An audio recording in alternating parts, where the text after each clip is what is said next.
Hello there! I hope you're having an amazing day and that you're ready to talk about constants. I hope that you're going to enjoy the discussion we're about to have here. So, of course, the first question that arises is going to be, what the crap are constants? And I think that the answer can be easily deducted from the name constants itself. So basically, the value that you assign to a constant cannot change during the entire lifespan of our program's execution. It kinda has to stay constant across the entire lifespan of our program, hence the name constants. And one little difference that cannot be deducted from the name constants, and that is the fact that their definition has to be explicitly typed. Explicitly what? Excuse me, are you sure that you're familiar with the concept of teaching stuff? Because it sure doesn't look like it. Ah, you're right, excusez-moi. So, when we say that the definition of something is explicitly typed, it means that our compiler will not help us out by inferring the data type. Or basically, if we're talking globally, the compiler is not going to help us with anything. We have to be explicit about everything that is explicitly typed. In this case, that means that we have to specify the data type for each constant variable. Every time, in every possible scenario, we are never going to receive inferred, implicit data type that compiler figured out for us. We have to make it very explicit. I think that it might be the best idea here to jump right into Visual Studio Code and show you this in practice. What do you think?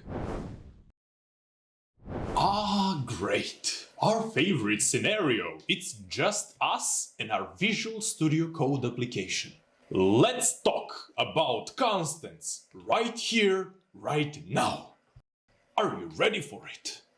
I hope you are. Of course, we're going to go with the standard procedure. We just create a new project and go to our main function, and inside of it we're going to create a regular variable and name it my regular variable. And we're going to assign value 10, for example. And when we save the file, you can see that our compiler was being smart and it figured out that it's i32 type. Let's try doing exactly the same thing with constant. Let's create a new constant and we name it my first constant, and we are going to assign exactly the same value, so everything is fair and square here. There is no like dark things going on. And when we save the file, we just get an error from ErrorLens. So let's try and build this project so we see some additional info from our compiler. Maybe it will help us with this situation. And as you can see, the compiler was really useful. It told us exactly what is the problem. And the problem is the fact that we did not specify the type. And it of course knows that it should be i32 because this is a very simple scenario. And as for the regular variable, and it can figure out that 10 is basically integer type, so it's going to recommend us to use i32 as a type. So now I think we should listen to our compiler because it definitely looks like it knows what is good thing to do for us. And now, when we have done that, we do not see the error from ErrorLens. That's a good sign, but yeah, we get a warning. Let's build our project again. As you can see, we got two warnings.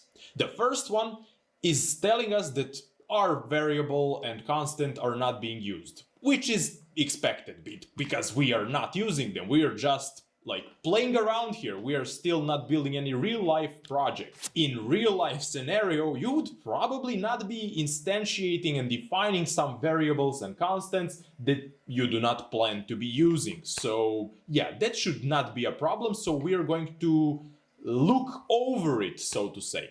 But we get another warning, and that one is telling us that our naming convention is not so great.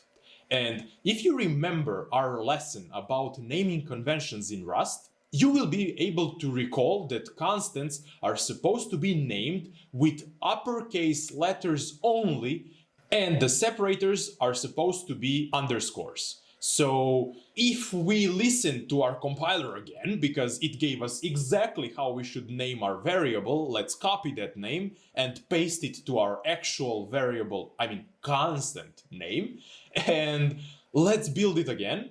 And as you can see, we got it right. We get only the warning for our variable and constant not being used. So now we can go back to our regular discussion about constants. So now I feel like it's a great moment to have a little discussion about the differences between variables and constants. What do you think? We are going to kick things off by discussing the differences when it comes to definition between variables and constants. So basically differences in definition. So when it comes to variables, you already know that we are going to define them by using keyword let. And when it comes to constants, we are using the keyword const. So that's the main difference when it comes to definition. Of course, we cannot forget about the fact that naming convention is going to be very different in these two cases. You already know this, so I'm not going to repeat it. Just don't forget about it. Now, the second point we are going to cover here is going to be differences between types when it comes to variables and constants. And this one you probably already know from our discussion from Visual Studio Code. As we already mentioned, variables can in most cases have implicit data type definition. You do not have to be explicit about data types when it comes to variables in 90% of the cases. Only when compiler is having too difficult of a time to figure out what's going on and what is the actual data type of something, then we have to reach out and help it out. But for constants, story is nothing like that. We have to be very explicit every single time, and we need to explicitly specify the data type of each constant variable we create. Our next topic is going to be related to mutability. And again, you should be very familiar with this concept already from previous videos where we discussed variables. As you already know, variables are immutable by default, but we have that special keyword called mute that will allow us to make our variables mutable and to change values that are being stored inside of our variables as many times as we like. That is also not the case with constants. If we try to put mute keyword in the constant's definition, we will get an error. Also, if we try to change the value over time in our code of some constant, we will again get an error, of course. And now our next topic for discussion is going to be values. So when it comes to our variable values that we want to assign to our variables, we have two options, and variables are very flexible in this manner. You can assign values to your variables both during compile time and during runtime of our program. This is a bit of an advanced topic, but we are going to cover it in our future videos. But now I will try to paint you an image how it actually works and what is it simply put, so to say. So, compile time is the period that happens when our compiler is trying to figure out what is going on in our program without actually running the program. If we say that our variables can get their values assigned to them during compile time, that means that compiler can figure out on its own without running the program what is the value stored in that variable. So if we, for example, need to execute some function call in order to figure out what is happening and what is the value for our variable going to be, that means that our compiler is not going to be able to figure out in compile time what the value for our variable is going to be. It has to figure it out during runtime. And runtime, on the other hand, is basically the situation where our code is running. If we say that our variable can get its value by calling some function, that means that our compiler cannot figure it out without actually running the program and seeing what the function is going to return to that variable and assign the value to it. That means that the value is going to be assigned during runtime. I hope that this was a simplistic enough approach to explain the differences between compile time and runtime, so our variables can get their values assigned during both compile time and runtime, while on the other hand, constants can get their values assigned only during compile time. You cannot figure out what is going to be assigned to our constants during runtime, because that means that we have to run our program and constants need to be populated with values before we do that. So compiler has to be able to figure out what is supposed to be put inside of our constant variables before we run the program. That should be the basic explanation of this. So our next point about differences between variables and constants is going to be related to scopes. I know that we still did not cover scopes in depth, but I think you should have that basic understanding of the concept that we covered in previous video.